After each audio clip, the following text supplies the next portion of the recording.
علی بھائی اگلا سوال ہے، شعبان المعظم 1441 ہجری کا بابرکت مہینہ شروع ہو چکا ہے۔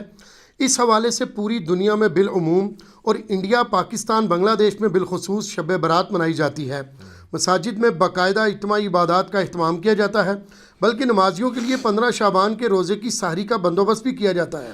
عام مسلمانوں کا ماننا ہے کہ 14 اور 15 شعبان کی درمیانی رات اللہ تعالیٰ تقدیر کے بڑے بڑے فیصلے فرماتا ہے، بلکہ اس رات کو بے شمار لوگوں کو دوزخ سے چھٹکارے کا پروانہ بھی مل جاتا ہے۔ پلیز اس حوالے سے جتنی بات درست ہے اور جتنی بات غلط ہے دونوں کو تفصیلاً بیان فرما دیں۔ جزاک اللہ خیر و احسن الجزا۔ جزاکم اللہ خیر و احسن الجزا۔ میرے بھائیو، جہاں تک شعبان المعظم کے بابرکت مہینے کی عظمت کا تعلق ہے، خصوص بالخصوص اس میں رکھے گئے اور روزوں کی جو فضیلت ہے، تو اس پہ صحیح بخاری اور صحیح مسلم کی کئی احادیث گواہ ہیں، اس سے تو ہمیں کوئی انکار نہیں ہے، معاذ اللہ استغفر اللہ۔ ہم کیوں سچائی سے روگردانی کریں گے؟ لیکن اس کے برعکس جہاں تک 14 اور 15 شعبان المعظم کی درمیانی رات، جسے شب برات بھی کہتے ہیں، یہ برات عربی کا لفظ ہے، چھٹکارے کی رات، ان کا کلیم ہے کہ یہ جہنم سے چھٹکارے کی رات ہے۔ یہ لادہ بات ہے کہ جہنم سے چھٹکارے کی رات منا رہے ہوتے ہیں اور نیچے جہنم کی وہ چیز بھڑکا رہے ہوتے ہیں، پٹاخے اور انار اور پتہ نہیں کیا کچھ آگ والی چیزیں چھوڑ رہے ہوتے ہیں۔ اگرچہ اس عمل کو کوئی بھی مکتبہ فکر آن نہیں کرتا، لیکن بہرحال مسلمانوں میں کسی فرقے کے زیر اثر یہ بات آئی ہے نا، اور وہ اس فرقے والوں کو پتہ ہے، یہ وہی لوگ ہیں جو اپنی مسجدوں میں لائٹنگ کرواتے ہیں اس رات کو، اور ہم بھی اسی فرقے سے، بریلوی فرقے سے تعلق رکھتے تھے۔ ہم لوگ بھی بچپن میں یہ سارے پٹاخے چھوڑتے رہے، تو ہم نے ہندوؤں سے تو نہیں سیکھے تھے، ہم نے تو کبھی بھی ہندوؤں کے ساتھ وقت نہیں گزارا۔ اب آگے یہ تو دعوت اسلامی نے جب لوگوں کو ایجوکیٹ کیا کہ یار یہ غلط کر رہے ہو، یہ یعنی حرام ہے یہ کرنا، تو تب لوگ ایجوکیٹ ہوئے ہیں۔ اس وقت جو کچھ ہو رہا ہے، جس طرح ہندوؤں میں وہ دیوالی کے نام کے اوپر یا ہولی کے نام پہ جو تماشے ہو رہے ہوتے ہیں نا، وہ مسلمانوں میں شب برات کی رات کو ہو رہے ہیں، یہ ہوئے مسلم سکولرز کے ہی زیر اثر ہے، کیونکہ دین کے نام کے اوپر وہ رات منائی جا رہی ہوتی ہے نا۔ اب یہ اس سے انکاری ہو جائیں یا روح گردانی کر لیں تو ان کا اپنا معاملہ ہے۔ تو اب اللہ کے فضل ہے کہ چونکہ ملک کی اکانومی ویسے ہی گر گئی ہے، اس لیے اتنا خرچہ کوئی کرتا نہیں ہے، تھوڑی لوگوں میں ایجوکیشن بھی آ گئی ہے۔ اب کچھ سالوں سے میں نے دیکھا یہ معاملہ آلموسٹ ایبسلیٹ ہو گیا، ختم ہو جا رہا ہے اللہ کے فضل سے۔ تو یہ جو شب برات کی جتنی بھی احادیث ہیں، ان میں سے کوئی بھی حدیث ہے بھی وہ گنتی کی ہیں، 5-6 احادیث ہیں، بلکہ وہ کہنا چاہیے کہ احادیث کیا ہیں، وہ یعنی سند کے ساتھ روایتیں بیان ہوئی ہیں نبی علیہ السلام کے ریفرنس سے، کوئی بھی اصول محدثین کے اوپر صحت کے درجے پہ نہیں ہے۔ لیکن اس ساری ڈسکشن کا سب سے خطرناک پہلو یہ ہے کہ شب برات کے بارے میں، یعنی 14 اور 15 کی درمیانی رات، جسے ہم 15ویں رات کہتے ہیں شعبان کی، جو کلیم کیا جا رہا ہے نا کہ اس رات میں تقدیر کے فیصلے ہوتے ہیں، رزق لکھ دیا جاتا ہے، کس نے مرنا ہے، کس نے پیدا ہونا ہے، یہ ساری باتیں لکھ دی جاتی ہیں، یہ سارے کے سارے کلیم، حتیٰ کہ یہاں تک کلیم کیا جاتا ہے جی قرآن 2 دفعہ نازل ہوا ہے، ایک دفعہ لوح محفوظ سے جو ہے وہ پہلے آسمان پہ، اور اس کے بعد پہلے آسمان سے نیچے، وہ کہتے ہیں وہ جو پہلے والا اوپر والا حصہ نازل ہوا ہے وہ بھی اس رات میں ہوا ہے۔ یہ سارے کے سارے کلیم قرآن کی روح سے بالکل غلط ہے۔ قرآن حکیم کو آپ پڑھیں گے تو یہ سارے کے سارے کلیمز آپ کو شب قدر کے بارے میں ملیں گے۔ قدر کا مطلب بھی ڈیسٹنی کی رات، جو رمضان المبارک کے آخری عشرے کی تاک راتوں میں آتی ہے، اور بخاری مسلم میں کئی احادیث اس کے اوپر گواہ ہیں، وہ میں اینڈ پہ انشاءاللہ بیان بھی کر دوں گا۔ تو قرآن کی روح سے تو یہ شب برات کے بارے میں جو کچھ کلیم کیا جا رہا ہے وہ بالکل غلط ہے، قرآن سے ہی ٹکراتا ہے۔ یہی تو ہم کہتے ہیں کہ صحیح احادیث قرآن کے خلاف نہیں ہوتی ہیں، ہمیشہ جعلی روایتیں، ضعیف روایتیں یہ قرآن کے خلاف جا رہی ہوتی ہیں، تو ہم مانتے بھی نہیں ان کو، الحمدللہ۔ میرے بھائیوں، جہاں تک اہل تشیع کا تعلق ہے، 15 شعبان کی رات آپ کو پتہ وہ بھی منا رہے ہوتے ہیں، دیگیں کھڑک رہی ہوتی ہیں، ایسے پورا سال ہی دیگیں کھڑکاتے رہتے ہیں۔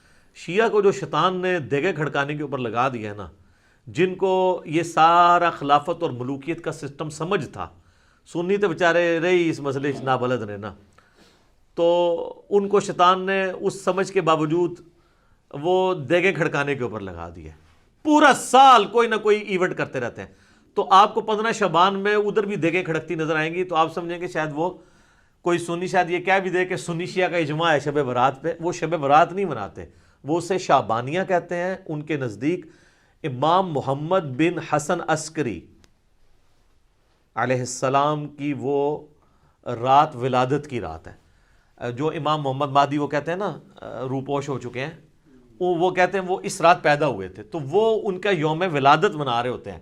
اس شب برات کو وہ بھی نہیں مانتے, وہ اس کو شعبانیہ کہہ کے منا رہے ہوتے ہیں.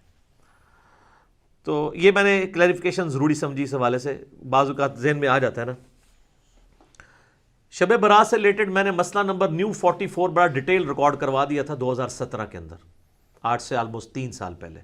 نیٹی گریٹی اس تک کور کی تھی. اب میں وہ ساری کور کروں تو کم از کم 2 گھنٹے چاہیے. میں موٹی موٹی باتیں مقدمے کے طور پہ آپ کے سامنے رکھ دوں گا تاکہ آپ کو معاملات کلیئر ہو جائیں. سب سے پہلے تو شعبان المعظم کی فضیلت, اس کے اوپر ہم ڈسکشن کرتے ہیں خصوصاً روزوں کے اعتبار سے. تو اس حوالے سے صحیح بخاری اور صحیح مسلم کی متفق علیہ حدیث ہے. سیدہ عائشہ سلام اللہ علیہا کہتی ہیں کہ اللہ کے محبوب صلی اللہ علیہ وآلہ وسلم رمضان کے سوا کسی اور مہینے میں کثرت سے روزے نہیں رکھتے تھے سوائے شعبان کے. یعنی رمضان کا تو پورا مہینہ ہوتا تھا, اس کے علاوہ سب سے زیادہ روزے جس مہینے میں رکھتے تھے وہ کون سا مہینہ ہوتا تھا؟ شعبان کا. حتیٰ کہ صحیح مسلم میں ہی ایک اور حدیث ہے, یہ پہلی حدیث تو متفقن علیہ تھی. متفقن علیہ کا مطلب ہے دونوں میں, بخاری مسلم میں. مسلم شریف میں ایک حدیث ہے, اما عائشہ کہتی ہیں کہ نبی صلی اللہ علیہ وآلہ وسلم بعض اوقات شعبان کا پورا مہینہ ہی روزے رکھتے تھے, کانٹینیوس پورا مہینہ. یعنی اتنی آپ کو محبت تھی شعبان کے روزوں سے.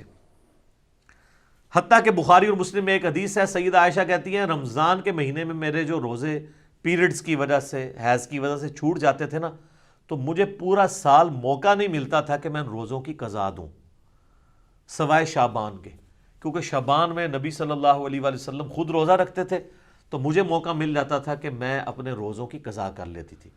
اب سیدہ عائشہ نے کوڈ ورڈز میں بات کی ہے, لیکن اسی حدیث میں بخاری مسلم میں وہ جو حدیث کا راوی ہے وہ کہتا ہے کہ اما عائشہ یہ کہنا چاہ رہی ہیں کہ نبی علیہ السلام کی مشغولیت کی وجہ سے میں روزوں کی قضا نہیں دے پاتی تھی.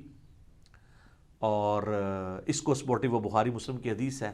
نبی صلی اللہ علیہ وآلہ وسلم نے فرمایا کہ کوئی عورت اپنے خاوند کی اجازت کے بغیر نفلی روزہ نہ رکھے, یہ اس کے لیے حلال ہی نہیں ہے. مراد یہ کہ دن کے وقت بھی میاں بیوی ازدواجی تعلق قائم کر سکتے ہیں. تو جو اما عائشہ کہتی ہے نا کہ میں نہیں تھی رکھ سکتی, یعنی نبی علیہ السلام کی اجازت نہیں ہوتی تھی, تو یہ جو لوگوں میں مشہور ہے کہ جی دن کے وقت کوئی ازدواجی تعلق میاں بیوی قائم نہیں کر سکتے, تو اس کی بھی نفی بخاری مسلم کی احادیث کی روشنی میں ہو گئی الحمدللہ. اب یہ روزے رکھنے کی وجہ کیا تھی, اس کو سپورٹو وہ حدیث ہے شعبان کے حوالے سے, سنن نسائی میں انٹرنیشنل نمبرنگ کے مطابق 2359 اور مشکات المصابی میں فٹ نوٹ پہ لکھی ہے 1305 نمبر جو حدیث ہے مشکات میں, اس کے فٹ نوٹ پہ شیخ زبیر علی زئی صاحب نے اس حدیث کی تصحیح کی ہے, اور اس حدیث کو شیخ البانی نے بھی صحیح کہا ہے. کون سی حدیث؟ جو سنن نسائی میں 2359 نمبر ہے, کہ اسامہ ابن زید کہتے ہیں کہ ہم نے نبی علیہ السلام سے پوچھا اے اللہ کے محبوب صلی اللہ علیہ وآلہ وسلم, ہم نے آپ کو شعبان کے مہینے میں اتنے کثرت سے روزے رکھتے ہوئے دیکھا ہے کہ رمضان کے سوا کسی اور مہینے میں اتنے روزے نہیں رکھتے, تو اس کی وجہ کیا ہے؟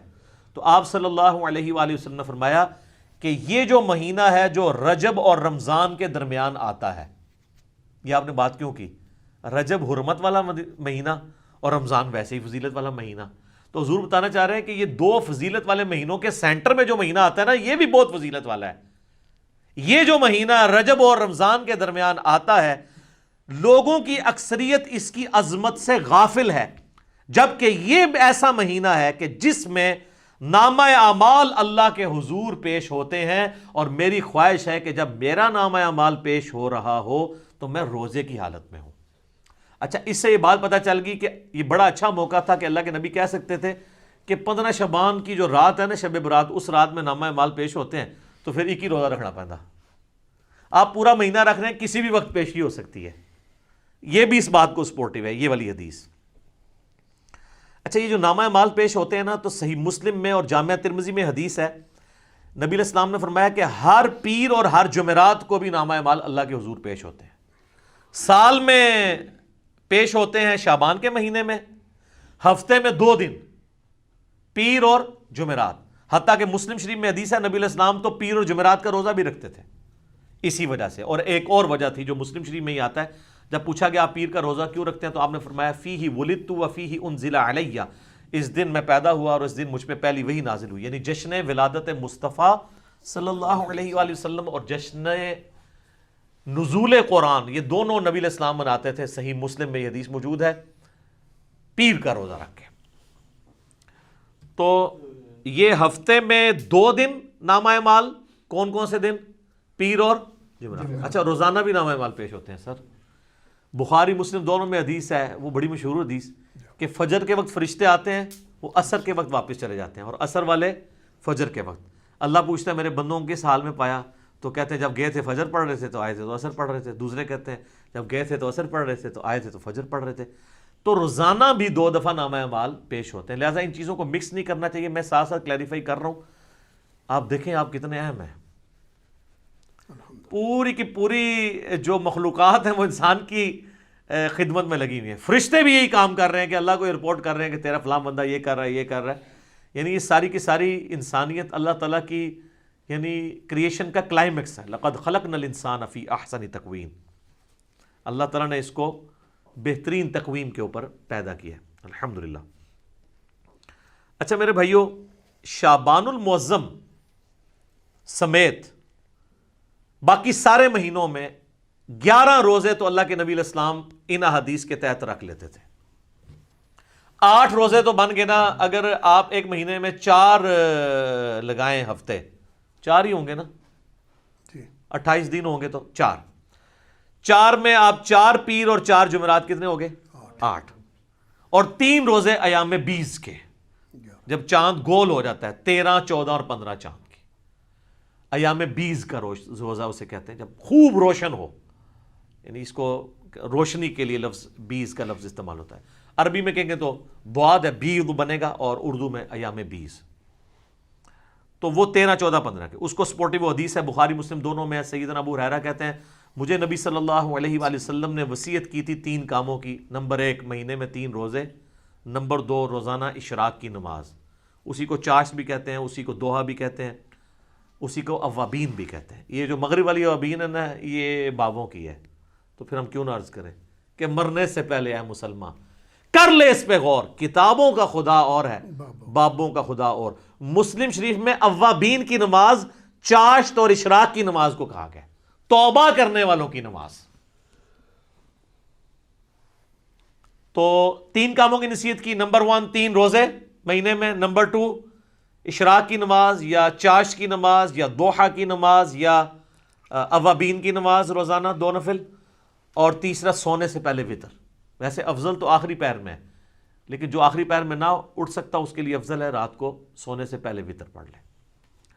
صحیح مسلم میں حدیث ہے, اما عائشہ کہتی ہے کہ نبی علیہ السلام کم از کم مہینے میں 3 روزے ضرور رکھا کرتے تھے, اور بعض اوقات اس چیز کی بھی پرواہ نہیں کرتے تھے کہ وہ دن کون سے ہیں. یعنی عمومی عمل تو 13, 14, 15 کا تھا, اس کے علاوہ بھی آپ 3 کی گنتی آپ نے پوری کرنی ہوتی تھی اگر کبھی رہ بھی جائیں, لیکن عمومی عمل وہی تھا. اس کو سپورٹیو حدیث سنن نسائی میں ابن عباس رضی اللہ تعالیٰ عنہ کہتے ہیں کہ نبی علیہ السلام سفر میں بھی اور حضر میں بھی ایام 20, 13, 14, 15 کے روزہ نہیں چھوڑتے تھے. یعنی آپ علیہ السلام کو ان روزوں سے اتنی محبت تھی. اور بخاری اور مسلم دونوں میں حدیث ہے کہ مہینے میں 3 روزے رکھنے والا, یہ ایام 20 کے, خواہ وہ 13, 14, 15 کو رکھ لیے جائیں یا کبھی کسی بھی وقت رکھ لیے جائیں, یہ بھی آسانی دے دی ہے. پورے مہینے میں کبھی 3 کی گنتی, چاہے کٹھی پوری کریں, الگ کر کے پوری کریں. بخاری مسلم کے الفاظ ہیں جو یہ 3 روزے رکھ لے گا وہ گویا ایسا ہے کہ اس نے ہمیشہ کے روزے رکھے ہیں. سبحان اللہ, لیکن مشکل ہے یہ کام بھی. 36 روزے یہ بھی بن جاتے ہیں سال کے, تو آڑے سے سان کام دس دینے. تو صحیح مسلم میں, جامعہ ترمذی میں, سنن ابی داؤد میں, سنن نسائی میں, سنن ابن ماجہ میں, 5 کتابوں میں, یہ جو 6 پڑھی ہیں نا, مشکات میں بھی آ گیا, وہ تو اسی کے نوٹس ہیں نا.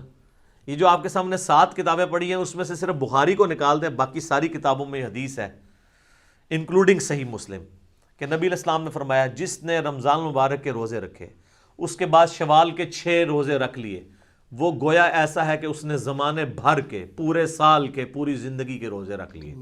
الحمدللہ, کتنی بڑی آسانی ہے. اور اس میں یہ بھی شرط نہیں ہے کہ آپ نے 7 ہی شروع کرنے ہیں, اور یہ بھی شرط نہیں کہ ایک ساتھ رکھ لیں باقی بعد میں رکھ لیں. پورے مہینے میں جس وقت مرضی رکھ لیں. ساتھ رکھنے کا یہ فائدہ ہوتا ہے ایک روٹین بنی ہوتی ہے تو رکھے جاتے ہیں. الحمدللہ میں تو جب سے یعنی بالغ ہوا ہوں روزے رکھ رہا ہوں, ہم ساتھ ہی کوشش کرتے ہیں کہ یہ روزے مکمل کر لیے جائیں تاکہ یہ پورے مہینہ 3 روزے نہیں رکھ سکتے تو یہ 6 روزے رکھ کے تو ہمیشہ کے روزوں کا ثواب کمائیں جی.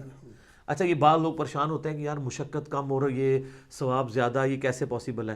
سر اللہ تعالیٰ نے نبی علیہ السلام کو ہر طرح کے لوگوں کے لیے پیغمبر بنا کے بھیجا ہے, آسانیاں بھی رکھی ہیں.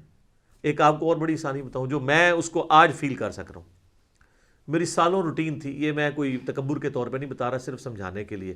فجر سے اشراق تک مسجد میں بیٹھنے کی ایک بڑا پرسکون وقت ہوتا ہے, بندہ اذکار کر لیتا ہے. لیکن جب سے یہ آپ کو پتہ ہے دعوت کے والے سے ازمائش شروع ہوئی ہے تو اب تو یہ امپاسبل ہو گیا. تو ہمارے لیے پھر وہ آسان وظیفہ ہے. صحیح مسلم میں حدیث ہے, سیدہ جویریہ نبی علیہ السلام کی بیوی, نبی علیہ السلام ایک دفعہ, آپ کی بھی عادت تھی, صحیح مسلم شریف میں ہی آتا ہے, آپ علیہ السلام مسجد میں بیٹھے رہتے تھے حتیٰ کہ سورج انتہائی بلند ہو جاتا, اور صحابہ کے الفاظ ہیں کہ آپ مجلس کیا کرتے تھے. میں نے اسی سے اپنی نام مجلس رکھا تھا. مجلس نمبر 1 میں نے حدیث بھی بتائی تھی مسلم شریف کی.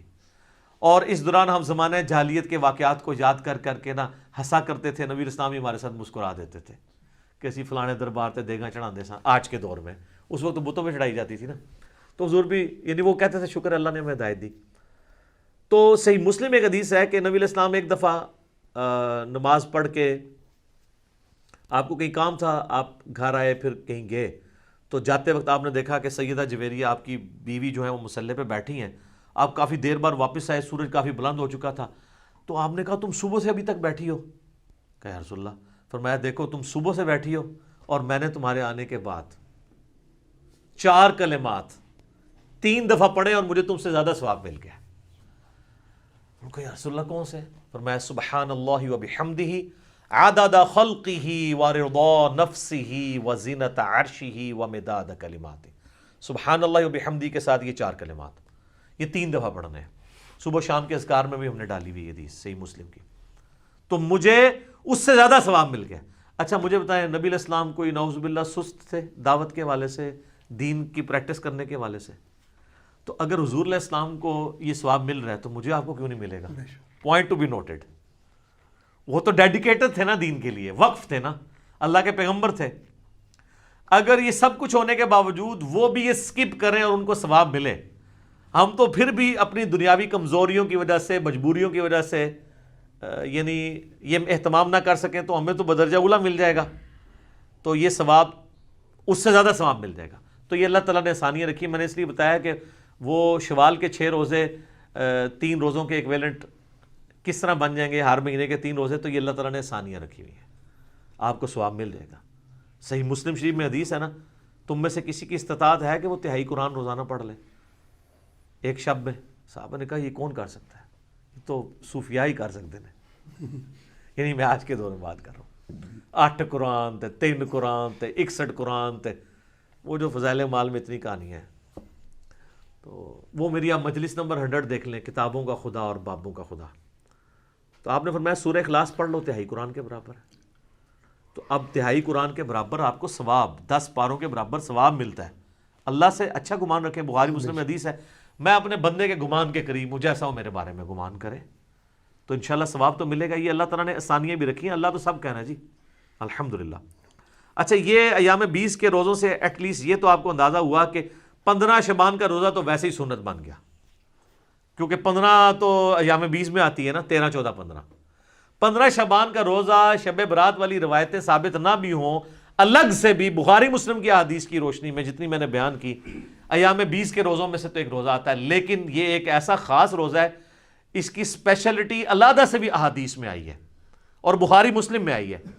ایک حدیث ہے بخاری اور مسلم میں, ایک صحابی سے نبی علیہ السلام نے سوال کیا, اصمت من سرر شعبان, کیا تو نے شعبان کے سرر کا روزہ رکھا ہے؟ انہوں نے کہا نہیں یا رسول اللہ. تو آپ نے فرمایا اب جب رمضان گزر جائے تو شوال کے مہینے میں 2 روزے رکھ لینا. اچھا یہ سرر کا جو لفظ استعمال ہوا ہے نا, اس کا معنی عربی میں کنارہ بھی بنتا ہے, اردو میں بھی آپ سرا, سرر, اور سینٹر بھی بنتا ہے. اس حدیث میں کلیئر نہیں کہ نبی علیہ السلام کس روزے کی بات کر رہے تھے، پہلے اشرے کا آخری روزہ یا آخری اشرے کا آخری روزہ یا درمیانے کا آخری روزہ یا درمیان والا روزہ، کون سا روزہ؟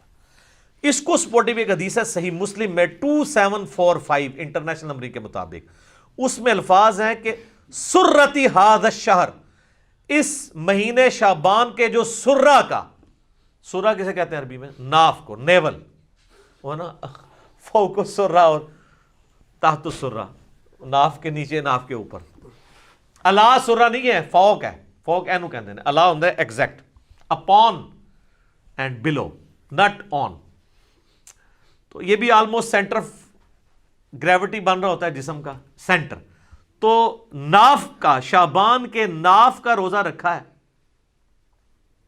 تو اچھا یہ لفظ جو ہے نا وہ کھوکھلی چیز کے لیے بھی استعمال ہوتا ہے، اس لیے سینٹر کے لیے بھی استعمال ہوتا ہے، تو وہ جو کسی ایک چیز کو اندر سے ہالو کیا جائے وہ بھی سینٹر بن رہا ہوتا ہے، تو اس سے 15 شعبان کا روزہ ہی ثابت ہوتا ہے، اور اس میں میرا تفرد نہیں ہے، اہل سنت میں ایک بہت بڑا ایک مکتب فکر جو اہل حدیث سے نکلا ہے، جماعت المسلمین والے، وہ تو اس روزے کو واجب کہتے ہیں، ہم اسے واجب نہیں سمجھتے، سنت ہے، وہ کہتے ہیں وہ جو نبی اسلام نے کہا تھا اگر چھوٹ کے تو 2 رکھنا، تو ہم کہتے ہیں وہ تو خاص لوگوں کے لیے آپ نے فرما دیا، امت کے لیے عام نہیں فرمایا، امت کے لیے نہیں، ان کے لیے، وہ تو نابینے کو بھی بخاری مسلم میں آتا ہے، آپ نے کہا تھا اذان کی آواز آتی ہے نماز مسجد میں ہی پڑھنی ہے، ہمارے لیے حدیثیں ہیں کہ خوف، بارش، کرونا جو بھی ہو اجازت ہے، ہمارے لیے ذرا آسانی ہے، ڈیفرنٹ ہے۔ تو دوسری طرف جو لوگ ہیں نا 15 شعبان کے روزے کے مخالف، وہ کہتے ہیں کہ جی یہ دیکھیں نا جی، یہ وہ ایام 20 کا روزہ آپ 15 کا رکھتے تھے، 15 شعبان کا نہیں رکھتے، چلو سر آپ 15 شعبان کی نیت نہ کریں، ایام 20 کی کر لیں، کہتے ہیں اس لیے اس کے ایکویلنٹ 2 رکھوائے جا رہے ہیں، تو سر 3 کے ایکویلنٹ 2 نہ رکھوائے جاتے ہیں، ایام 20 تو 3 ہے، تو آپ کہتے ہیں کہ 3 روزے رکھو شوال میں، ایک کے بدلے 2 رکھوائے پلنٹی کے طور پہ، تو 15 شعبان کے روزے کی بات، ویسے تو آپ رکھیں 13 14 15 تینوں، لیکن ایٹ لیسٹ 15 کا تو رکھیں، ہماری تو کوشش ہوتی ہے کہ رکھا جائے، یہ روزہ رکھا جائے، ثواب اس کی فضیلت حاصل کی جائے، نبی علیہ السلام کا پسندیدہ ہے۔ اب میرے بھائیوں ایک اور حدیث جو جامعہ ترمذی میں اور سنن ابن ماجہ میں موجود ہے کہ نبی علیہ السلام فرمایا کہ جب شعبان کا نصف گزر جائے تو پھر کسی کے لیے جائز نہیں کہ وہ روزہ رکھے۔ اس کی حکمت کیا ہے کہ رمضان کو پروٹوکول دینا ہے، فرض روزوں کو۔ اس حدیث سے بھی پتہ چلا کہ وہ جو سرے کا روزہ تھا نا، سرر شعبان، وہ آخری اشرا تو نہیں بنتا، کیونکہ 15 کے بعد تو آپ اجازت نہیں دے رہے روزہ رکھنے کی، 15 تک اجازت ہے، تو پھر سرا 15 بن گیا، کیونکہ اگلے 15 میں تو اجازت ہی نہیں ہے۔ البتہ ایک ایکسیپشن ہے، بخاری مسلم میں حدیث ہے، نبی علیہ السلام فرمایا کوئی شخص شعبان کے آخری 2 دن، رمضان سے 1-2 دن پہلے روزہ نہ رکھے، سوائے اس شخص کے جو پورا شعبان ہی روزے رکھ رہا ہو، اس کو اجازت ہے کہ وہ رکھ سکتا ہے، باقیوں کے لیے 15 آخری روزہ ہے، 15 کے بعد روزہ نہیں رکھ سکتے۔ تو یہ بھی سپورٹیو حدیث ہے سرر شعبان کو کہ وہ سینٹر میں روزہ بنتا ہے۔ اچھا، تو میں ریکویسٹ کروں گا اپنے بھائیوں سے کہ بخاری مسلم کی جو حدیث ہے سرر شعبان کے روزے والی، اللہ کا نام لے کے روزہ رکھ لیں، 15 شعبان کا کم از کم رکھیں، اگر 3 دن نہیں رکھ سکتے اور اس فضیلت سے محروم نہ ہو۔ ختم سحری کا وقت آپ اپنے چارٹ کے اوپر چیک کر لیں۔ اچھا، ختم سحری بڑا آسان بھی ہے، کوئی آپ کو ایپ بھی کرنے کی ضرورت نہیں ہے، آپ لائیو گوگل میں اگر لکھیں نا تو سن رائز ٹوڈے، فجر ٹوڈے اور اپنے سٹی کا نام، وہ سارے نمازوں کے ٹائمنگ دے دیتا ہے، شافعی حنفی سارے دیتا ہے، وہ صرف عصر میں ہی فرق ہے نا شافعی حنفی کا، باقی تو سارے سیم ہی ہیں، تو وہ روزہ ضرور رکھا جائے۔ اس دفعہ امید ہے یہ آلموسٹ 4:30 کے قریب ختم سحری ہو رہی ہوگی جہلم میں، راؤنڈ اباؤٹ، اور افطار 6:30 کے بجے شام، باقی آپ دیکھ لیجئے گا، میں نے آپ کو اپروکسیمیٹلی بتا دیا۔ اب آ جائے میرے بھائیوں، جو شب برات کی فضیلت کے حوالے سے بات کی جاتی ہے، تو ایک جو فضیلت بیان کی جاتی ہے، میں بعد میں حدیث بیان کرتا ہوں، اس میں ایک چیز تو جنرل ہے، بخاری مسلم میں وہ روزانہ فضیلت ہے، نہ اس میں شب قدر نہ شب برات کو کوئی دخل ہے۔ بخاری مسلم دونوں میں حدیث ہے کہ اللہ تعالیٰ آخری تہائی رات میں، یعنی اگر رات ہے نا 8 گھنٹے کی، تو آخری آپ سمجھ لیں آلموسٹ 2.5 گھنٹوں میں، 2.75 گھنٹوں میں، اور رات ہوتی ہے غروب آفتاب سے لے کے فجر کا وقت داخل ہونے تک، آخری 1/3 حصہ جب فجر کے ہونے میں رہ جاتا ہے تو اللہ تعالیٰ آسمان دنیا پہ نزول فرماتا ہے جیسا کہ اس کی شان کے لائق ہے، اور فرماتا ہے، ندا دیتا ہے کہ ہے کوئی مجھ سے بخشش کا طلبگار کہ میں اسے بخش دوں، ہے کوئی مجھ سے مانگنے والا کہ میں اسے عطا کروں، اور یہ ندا آتی رہتی ہے حتیٰ کہ فجر کا وقت داخل ہو جائے۔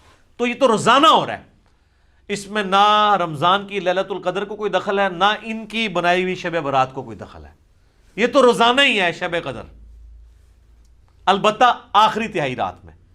شب قدر جو رمضان والی فضیلت ہے وہ یہ ہے کہ غروب آفتاب سے لے کے فجر تک پوری رات وہ رہتی ہے فضیلت، تو وہ تو ایک رات ہے نا، باقی تو ہر رات میں اللہ تعالیٰ آسمان دنیا میں نزول فرماتا ہے جیسا کہ اس کی شان کے لائق ہے۔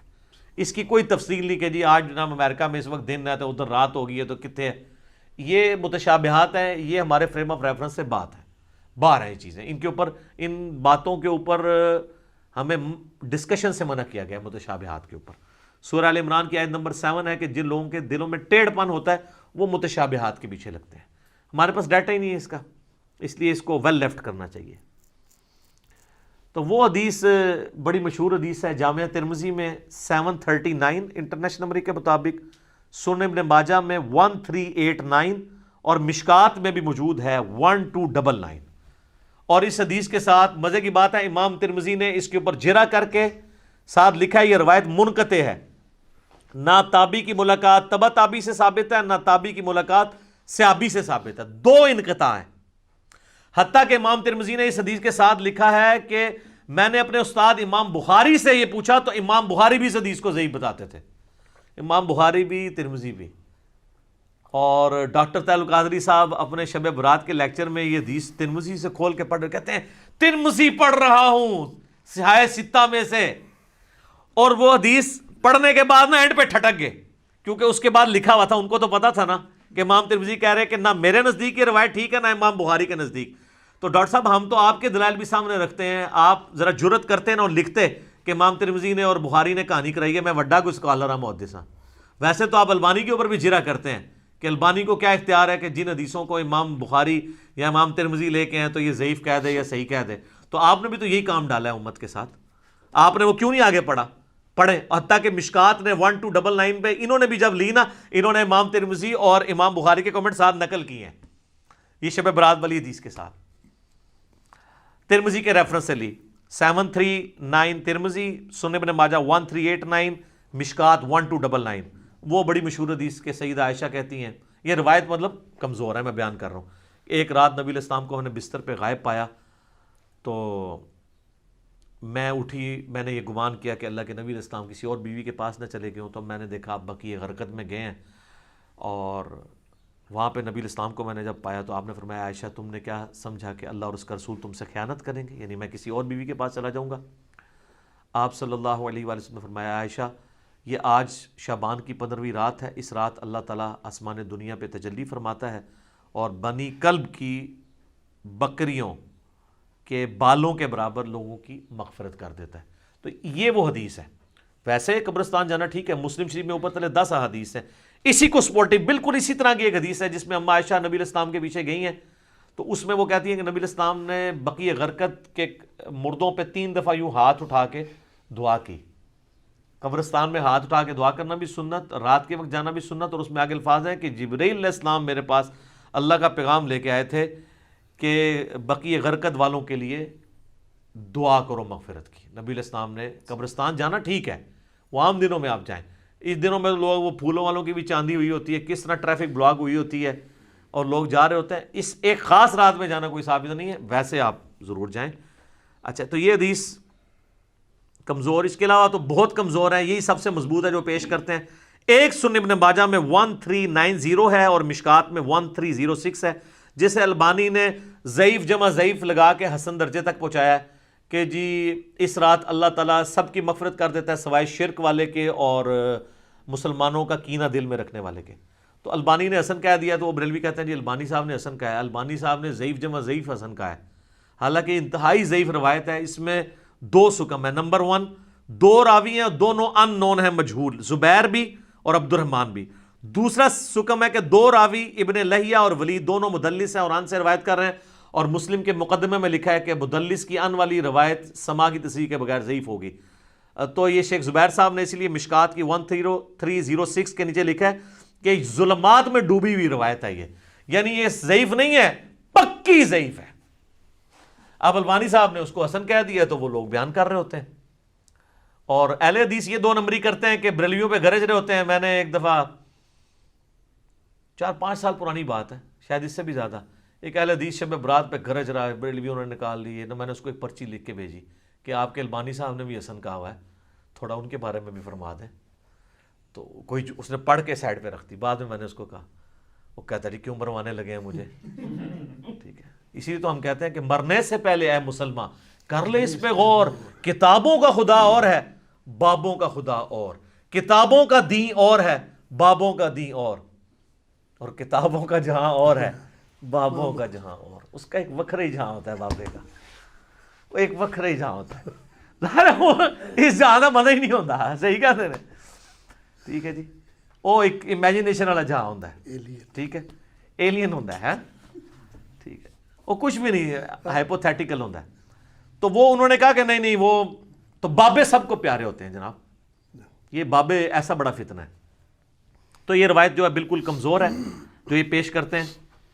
اور اس کو سپورٹنگ وہ حدیث ہے جو صحیح مسلم میں ہے 2684 اور مشکات میں 2052. نبی علیہ السلام نے فرمایا تم میں سے کوئی شخص بھی شب جمعہ کو عبادت کے لیے اور جمعے کے دن کو روزے کے لیے مخصوص نہ کرے. جس طرح یہودیوں نے ہفتے کے دن کو مخصوص کر لیا، عیسائیوں نے اتوار کو، نبی علیہ السلام نے آپ کو جمعہ مخصوص کرنے سے منع فرما دیا سوائے جتنا بتایا ہے. شب جمعہ کو بھی مخصوص نہ کرو، نہ جمعے کے دن کو روزے کے لیے، الا یہ آگے الفاظ ہیں کہ کوئی شخص پہلے سے رکھ رہا ہو روزہ، یعنی جمعرات کے ساتھ جمعے کا روزہ رکھ سکتے ہیں یا جمعے کے ساتھ ہفتے کا، چھڑا جمعے دا نہیں. تو جو لوگ کہتے ہیں یار بیچارے شب برات میں عبادت بھی کر رہے ہیں، خیر ہے انہوں نے اگر ایک عبادت کے لیے مخصوص کیا ہے، کوئی ناچ گانا تو نہیں کر رہے، تو نبی علیہ السلام نے تو جمعے کے دن کو عبادت کے لیے مخصوص کرنے سے منع کر دیا ہے، روزے کے اعتبار سے اور شب جمعہ کو جس کی فضیلت تھی. تمام جمعے کا دن صحیح مسلم میں آتا ہے کہ یہ تمام دنوں کا سردار ہے. اس دن آدم علیہ السلام پیدا ہوئے اور اس دن قیامت بھی قائم ہوگی. اور ابو داؤد ترمذی میں حدیث ہے کہ جمعے کے دن مجھ پہ کثرت سے درود پڑھو، تمہارا درود مجھ پہ پیش کیا جائے گا. یہ یوم مشہود ہے. صحابہ نے کہا جب آپ علیہ السلام فوت ہو جائیں گے اور آپ کی ہڈیاں مٹی میں مل جائیں گی، اللہ اکبر کبیرہ، 295 سیل آ دینی تھوڑے مولویوں نے. حضور نے کوئی گستاخی نہیں فرمایا. اللہ تعالیٰ نے حرام کیا ہے مٹی کے لیے کہ وہ نبیوں کے جسموں کو کھائے.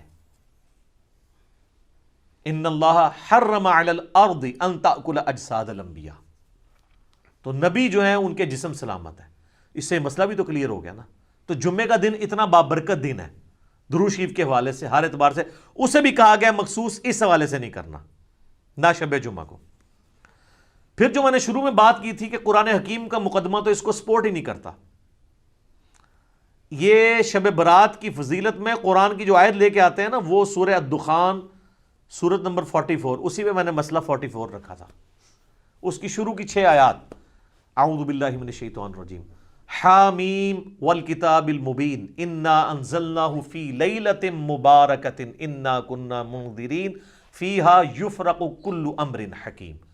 حامیم، اس کتاب مقدس کی قسم، ہم نے بے شک اس قرآن کو ایک بابرکت رات میں اتارا ہے، اور جس رات میں اللہ کی قدرت کے کام اللہ تعالیٰ یعنی فرشتوں کو اسائنمنٹس بانٹ دیتا ہے اور اپنے رب کی طرف سے یہ چیزیں نازل ہوتی ہیں، ہم بھی فرشتوں کو بھیجنے والے ہوتے ہیں.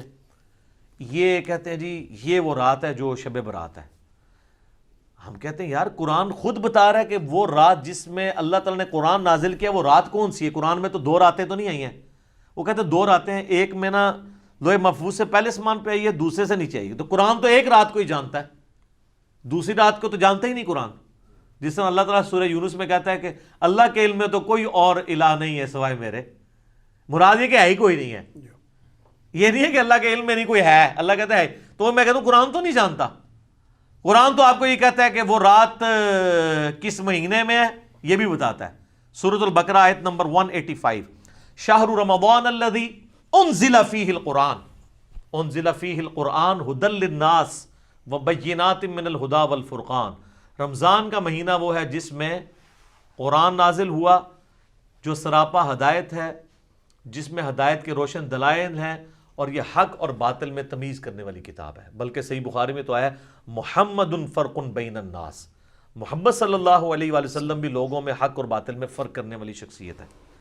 تو یہ آ گیا، اور اسی پہ اللہ نے نہیں چھوڑا صرف رمضان میں، بلکہ یہ بھی بتا دیا کہ سورۃ القدر سورت نمبر 97 پوری کی پوری نازل کر کے یہ بھی بتا دیا کہ رمضان کا وہ دن نہیں تھا بلکہ رمضان کی رات تھی جس میں اللہ تعالیٰ نے اس قرآن کو نازل فرمایا۔ اور یہ جناب شب قدر لیلۃ القدر کی فضیلت ہے کہ اس کی فضیلت میں پوری سورت نازل ہوئی ہے، 97 نمبر سورت قرآن پاک کی۔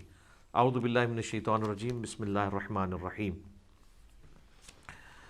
انا انزلناہ فی لیلۃ القدر، بے شک ہم نے اس قرآن کو نازل کیا فیصلوں والی رات میں، ڈیسٹنی والی رات میں، عزت والی رات میں۔ یہ تمام ترجمے درست ہیں۔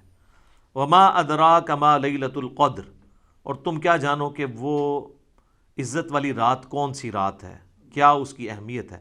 لیلۃ القدر خیر من الف شہر، یہ ایسی رات ہے جو 1000 مہینوں پر بھاری ہے۔ 80 سال سے زیادہ کا ثواب ملتا ہے اس ایک رات میں عبادت کرنے کا۔ تو 80 سال تو عمر ہی بڑے لوگوں کی کم ہوتی ہے، کم لوگوں کی۔ تنزل الملائکۃ والروح فیہا باذن ربہم، اس رات میں فرشتے نازل ہوتے ہیں اور روح قدس جبرائیل علیہ السلام بھی اپنے رب کے اذن سے، من کل امر، ہر طرح کا کام لے کے۔ وہی جو آیا تھا فیہا یفرق کل امر حکیم، جو یہ کہتے ہیں جناب آج پتے کٹ جانے نے، وہ سر وہ پتے کٹتے تھے شب قدر وچ، شب برات وچ نہیں۔ سلام، یہ رات سراپا سلامتی ہے۔ ہی حتی مطلع الفجر، اور یہ سلامتی کا سلسلہ فجر کے وقت داخل ہونے تک جاری رہتا ہے۔ تو اس کی خصوصیت ہے کہ مغرب سے لے کے فجر تک رہتا ہے۔ باقی بخاری مسلم میں روزانہ ہی رہتا ہے، لیکن آخری 1/3 رات کے اندر۔ پھر بخاری و مسلم دونوں میں حدیث ہے، نبی صلی اللہ علیہ وآلہ وسلم نے فرمایا جس نے ایمان اور احتساب کے ساتھ شب قدر کا قیام کیا، اللہ تعالیٰ اس کے پچھلے سارے گناہ معاف کر دے گا۔ جناب کتنی بڑی فضیلت ہے۔ اور اس کا بھی شارٹ کٹ آپ کو بتا دیتے ہیں۔ صحیح مسلم میں حدیث ہے، سیدنا عثمان غنی رضی اللہ تعالیٰ عنہ علیہ السلام کہتے ہیں کہ میں نے خود نبی علیہ السلام سے سنا تھا، جس نے عشاء کی نماز جماعت سے ادا کی بشرطے کہ اس کی رکعت فوت نہ ہو، وہ جماعت شمار ہوگی، چاروں رکعتیں، گویا اس نے آدھی رات کا قیام کیا۔ اور جس نے پھر فجر بھی جماعت سے پڑھ لی، کوئی رکعت فوت نہ ہو، تو پوری رات کا قیام۔ تو جو شخص رمضان کے اندر عشاء اور فجر کی نماز رکعت فوت ہوئے بغیر جماعت سے پڑھ لے، اسے روزانہ طاق کیا جفت بھی آپ سارے بناتے جائیں، آپ اہتمام کریں، تو آپ کو پوری رات کے قیام کا ثواب ملے گا۔ جس طرح میں نے بتایا مسلم شریف میں حدیث ہے کہ اشراق تک بیٹھنے سے زیادہ ثواب ہے۔ سبحان اللہ وبحمدہ عدد خلقہ ورضا نفسہ وزنۃ عرشہ ومداد کلماتہ۔ اور مسلم شریف میں حدیث ہے شوال کے 6 روزوں کا ثواب گویا پورے سال کے روزوں کا ثواب ہے، رمضان کے بعد رکھ لیے جائیں۔ شارٹ کٹس بھی اللہ تعالیٰ نے ہمیں دیے ہیں آسانی کے لیے، تاکہ جو سست الوجود لوگ ہیں وہ اس سے فائدہ اٹھا سکیں۔ اور بخاری مسلم دونوں میں حدیث ہے، نبی علیہ السلام نے فرمایا کہ بڑی لمبی حدیث ہے، آپ نے پہلے 10 دن اعتکاف کیا، پھر آپ نے حجرے سے سر مبارک باہر نکالا، فرمایا اس عشرے میں وہ رات نہیں ہے۔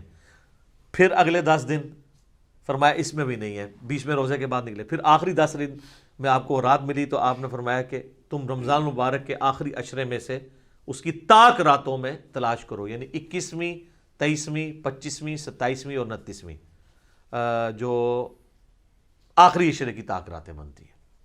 بہتر ہے جفت بھی کر لیں، کیونکہ چاند کے بھی جھگڑے یہاں پہ رہتے ہیں، بہتر ہے پورا رمضان ہی کریں اور اس شب قدر کی فضیلت کو، لیلۃ القدر کی فضیلت کو حاصل کریں۔ یہ جتنی باتیں آپ کو بتا رہے ہوتے ہیں جس رات کے بارے میں، وہ رمضان کے آخری عشرے میں آنی ہے۔ یہ شب برات والی روایتیں بالکل کمزور ہیں۔ ایک جو شعب الایمان امام بیہقی کی کتاب میں ایک تابعی سے صحیح سند سے ثابت ہے، مکحول تابعی، وہ یہ کہتے ہیں کہ اس رات اللہ تعالیٰ آسمان دنیا پہ نزول فرماتا ہے، یعنی شعبان کی 15ویں رات، اور جو لوگ لوگوں سے بغض نہیں رکھتے اور شرک نہیں کرتے ان کے سوا، یعنی ان لوگوں کو اللہ تعالیٰ بخش دیتا ہے، ان کے سوا باقی لوگوں کی بخشش نہیں ہوتی۔ لیکن یہ تابعی کا قول ہے، اور امام مسلم نے مقدمے میں لکھا ہے کہ تابعی اگر صحابی کا نام لیے بغیر، سند بیان کیے بغیر روایت بیان کرے گا تو وہ روایت مردود ہوگی، کیونکہ سند پوری نہیں، کیونکہ اکثر روایتیں تو تابعین کے ذریعے امت کے اندر آئی ہیں نا، جو غلط روایتیں ہیں، ہوتا شیطان ان کو بتا گیا ہو. ہاں جی، عبداللہ ابن مسعود، صحیح مسلم کے مقدمے میں آتا ہے، عبداللہ ابن مسعود کہتے ہیں بعض اوقات شیطان کسی مجمع میں اتر کے حدیث بیان کر کے چلا جاتا ہے اور تمہیں پتہ نہیں ہوتا یہ بندہ کون ہے. تو جب تک پوری تحقیق نہ ہو حدیث آگے بیان نہیں ہوگی. جب تک کوئی تابعی یہ نہیں بتاتا کہ نبی الاسلام تک اس کا واسطہ کیا ہے تو اس کی روایت مردود ہے، نہیں ایکسیپٹ کی جائے گی. اور تابعین کے دور میں یہ سارا مسئلہ کھڑا ہوا ہے. صحیح مسلم کا مقدمہ پڑھیں. ابن عباس کہتے ہیں ایک زمانہ تھا لوگ آ کے ہمیں کہتے تھے قال رسول اللہ صلی اللہ علیہ وآلہ وسلم، تو ہم اس کی بات بڑی توجہ سے سنتے تھے. لیکن جب سے لوگوں نے حدیثیں گھڑنی شروع کی ہیں ابن عباس کے زمانے میں، اب ہم صرف اسی حدیث کو غور سے سنتے ہیں جو ہمیں پہلے پتا ہو، ادروائز ہم حدیث نہیں سنتے، کیونکہ لوگوں نے حدیثیں گھڑنا شروع کر دی ہیں. تو امام مسلم نے یہ مقدمہ 92 روایات لکھی ہیں کہ میں یہ مسلم شریف کیوں لکھ رہا ہوں، لوگوں نے کہانیاں بنانی شروع کر دی ہیں. اتنی بڑی کہانی کہ تابعین کی موجودگی میں ایک شخص آگے کہتا ہے کہ ابن مسعود جب جنگ صفین کے موقع پہ ہمیں ملنے آئے تو انہوں نے ہم سے ایک حدیث بیان کی. تو وہ کہتا ہے، دوسرے تابعین کہتے ہیں کہ یہ ابن مسعود رضی اللہ تعالیٰ عنہ قبر سے باہر نکل آئے تھے اور حدیث بیان کر کے تمہیں چلے گئے. وہ تو 33 ہجری کے اندر فوت ہو چکے تھے اور جنگ صفین ہوئی ہے 37 ہجری کے اندر. تو ابن مسعود قبر سے آگے کیسے بیان کر کے چلے گئے؟ اب ان کو کوئی بتایا کہ جناب سر تو آڈے بعد جو کام پہ آ جائے نا، وہ کہتے ہیں جناب امام جعفر صادق علیہ السلام نے نعوذ باللہ قبر سے نکل کے 40 سال کے بعد بايزيد کو بیعت کیا، بايزيد نے 90 سال بعد نکل کے ابو الحسن خرقانی نو بیعت کیتا، اور ویسی سلسلہ چلتا ہے. سب کہانیاں جھوٹ، سب فراڈ چل رہا ہے. تو جب ہم اس پہ بولتے ہیں تو ان کو غصہ آتا ہے، تو ہم پھر عرض ہی کر سکتے ہیں کیا کہ مرنے سے پہلے اے مسلمان کر لے اس پہ غور، کتابوں کا خدا اور ہے، بابوں کا خدا اور یقین جب جان لے ایک دفعہ بھی تو نے کبھی زندگی میں سے سیریس لیا نا ہماری صدا کو، اور مجلس 100 تو نے دیکھ لی، تیرے اندر سے پھر آواز نکلے گی کیا کہ نہ میں وابی نہ میں بابی، میں ہوں مسلم علمی کتاب. ٹھیک ہو گیا جی، جزاکم اللہ خیر.